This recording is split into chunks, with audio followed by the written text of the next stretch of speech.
আদম নবীকে আল্লাহ প্রথম মানব সৃষ্টি করলেন, সেই আদম নবী দুনিয়ার মধ্যে থাকতে পারে নাই। এইভাবে আদম সফিউল্লাহ থেকে এই পর্যন্ত কত মানুষ দুনিয়ায় আসলো গেল, কেউ থাকতে পারে নাই। সকল মানুষ কবরের দিকে রওনা হয়েছে। জোরে বলেন ঠিক কিনা? যারা দুনিয়ার মধ্যে এখনো আমরা বেঁচে আছি, আমরাও দুনিয়ায় থাকতে পারবো না, আমাদেরকেও কবরে যাওয়া লাগবে কি লাগবে না? জোরে বলেন, কবরে যাওয়া লাগবে কি লাগবে না? অবশ্যই কবরে যাওয়া লাগবে। কিছু মানুষ আমরা দুনিয়ার মধ্যে চলাচল করি, আমরা মনে করি যে দুনিয়ার মধ্যে আমরা অনেক বছর বাঁচবো, বহুদিন দুনিয়ায় থাকবো। মনে হয় দুনিয়ার মধ্যে এমন ভাবে বসবাস করব, সহজে আমরা মরবো না, এমন একটা চিন্তা আমাদের ভিতরে ঢুকে যায়। আর এই কারণে আল্লাহর ভয় আমাদের অন্তরে থাকে না। আর এই আল্লাহর ভয় না থাকার কারণে এই পৃথিবীর মধ্যে চলাচল করা অবস্থায় আমরা বিভিন্ন গুনার কাজে লিপ্ত হয়ে যাই, আমরা দুনিয়ার পাপ কাজে লিপ্ত হয়ে যাই, দুনিয়ার বিভিন্ন জুলুম অত্যাচারে লিপ্ত হয়ে যাই, দুনিয়ার বিভিন্ন বয়াপনার মধ্যে লিপ্ত হয়ে যাই। জোরে বলেন ঠিক কিনা? যার ভিতরে মরণের ভয় নাই, ওই ব্যক্তি দুনিয়ার মধ্যে যে কোনো পাপ করে ফেলেন। যার ভিতরে মরণের ভয় আছে, ওই ব্যক্তি কখনো দুনিয়ায় পাপ করে না, বরং পাপ করা অবস্থায় আল্লাহর ভয়, আল্লাহর স্মরণ যখন তার সামনে হয়ে যায়, তখন সাথে সাথে দুনিয়ার পাপ কাজগুলো ছেড়ে দেয়। জোরে বলি সুবহানাল্লাহ। আজকে এই কদমতলী শত শত মানুষ আছে। জোরে বলেন ঠিক কিনা? শত শত মানুষ আছে, বাড়িওয়ালা, গাড়িওয়ালা, টাকাওয়ালা, পয়সাওয়ালা, মানুষের অভাব নাই, কিন্তু মানুষের ভিতরে বুঝের অভাব। কিসের অভাব? বুঝের অভাব।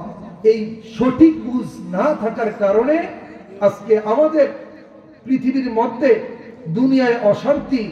আমরা প্রত্যেকটি সামাজিকতায়, রাষ্ট্রীয় সর্ব জায়গার মধ্যে আমরা অশান্তি ভুগতেছি। যেন বলেন ঠিক কিনা? আমার ভাই, আমার বন্ধুরা, জনাব মরহুম মালু মিয়া ব্যাপারী দুনিয়ার মধ্যে ছিল, দুনিয়ার মধ্যে থেকে দুনিয়া থেকে বিদায় হয়ে গেল। তিনি দুনিয়ার জীবনে একটা কাজ করে গেল। ওনার জিন্দেগির ভিতরে কি নেক আমল আছে আল্লাহ ভালো জানেন, আমি জানি না।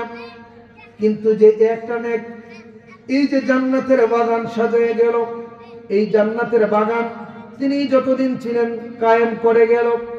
শেষ বছর, যেই বছর তিনি দুনিয়া থেকে বিদায় হয়ে গেলেন, ওই বছর তিনি মুমূর্ষ অবস্থায় ওনাকে কোলে করে আমার পাশে, আমি তখন আলোচনা করতেছিলাম, মুমূর্ষ অবস্থায়, ওই অবস্থায় ওনাকে কোলে করে স্টেজের মধ্যে বসানো হইল। কিন্তু আজকে তিনি এমন জায়গায় চলে গেল, যেই জায়গা থেকে কোনো প্রকারেই হাতায় আনা যাবে না, কোলে করেও আনা যাবে না, গাড়ি করেও আনা যাবে না, কোনো অবস্থায় আনা যাবে না। কারণ মসজিদের এমন এক গাড়ির মধ্যে ওইটা গেছে রে, যেই গাড়িতে সইরা গেলে আর ফিরে আসে না। ধরে বলেন ঠিক কিনা? তোমার এই দুনিয়ার খেলা, এই দুনিয়ার লীলা মাগরিবেতে ডুবে যাবে রে। তোমার এই দুনিয়ার খেলা, এই দুনিয়ার লীলা মাগরিবেতে ডুবে যাবে রে।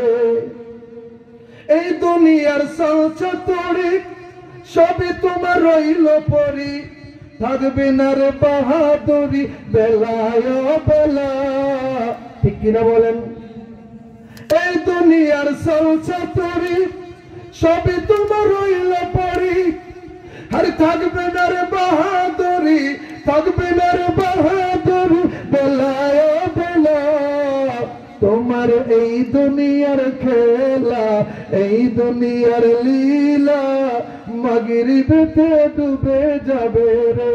আমার এই দুনিয়ার খেলা, এই দুনিয়ার লীলা মাগরিবেতে ডুবে যাবে রে।